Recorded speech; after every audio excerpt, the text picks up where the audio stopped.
Well, Peter, thanks for the question.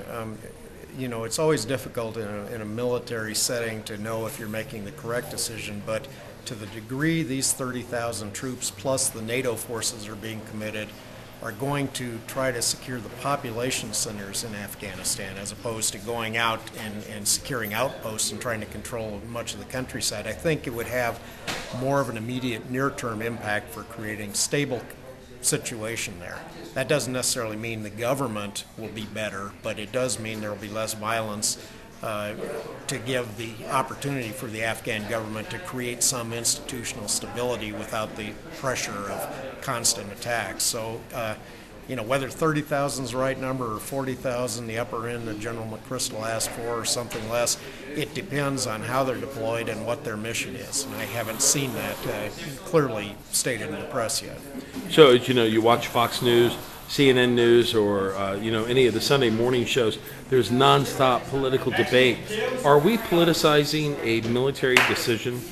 Well, I mean, all military decisions in this country are subject to political oversight, but to the degree a decision gets made, then I think it's incumbent on both the political parties to support that decision and not second guess the commanders in the field once they've been given the resources and told what to do. And that's always a danger when you don't have the entire country involved in a war, that it becomes just a political issue for a lot of people as opposed to a real life and death issue for the people that actually have to execute the priorities for the country. So I think it's time for Congress to get on board on both parties, and at least, obviously there's legitimate questions always, but it shouldn't be used in political wrangling between the parties when it comes to troop safety.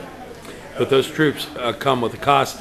$30 billion estimated the first year. Is that a good use of taxpayer money? As a state senator, you're very familiar with, our own state's budget shortfalls.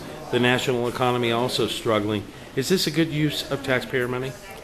Well, absolutely. And if you go back historically, if you look at what the United States is spending in GDP towards supporting the military, even fighting two wars right now, it's less than it's been historically as the average of defense spending since 1960. So the argument could be made we're actually, even without the wars, we're underfunding our defense establishment, but the war costs are what they are. I mean, if the country makes a decision to send forces into harm's way, then the obligation is there to support them at the expense of other domestic issues. I mean, that's number one priority for any government, is security. But there would be those that argue that money is really perhaps being misspent because of the fact that, no country that's gone into Afghanistan has ever really been successful there, and that we're going to get bogged down.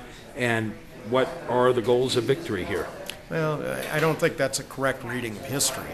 I mean, the country, the empire that got bogged down was the Soviet Union, and what they attempted to do was impose a foreign type of government on the Afghans, and that was externally imposed on there. We're not there trying to impose an external government on them. We're there to assist their own government in getting on its own 2 feet to assist. So we also have the international community behind us as opposed to the Soviet Union, which didn't.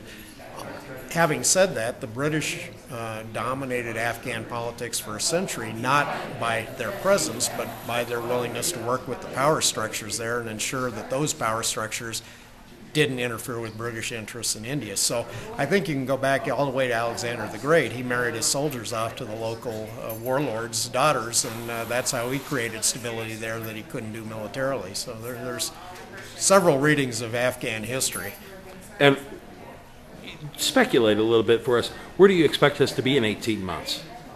Well, in 18 months, if this mini surge goes as is anticipated, I suspect there will be the Taliban will still be strong in the countryside. The government will have more stronger institutions in the settled areas, and we will have the ability to influence the drug trade, which is funding a lot of the Taliban and al-Qaeda efforts to a degree we haven't been able to do with the level of force we have now.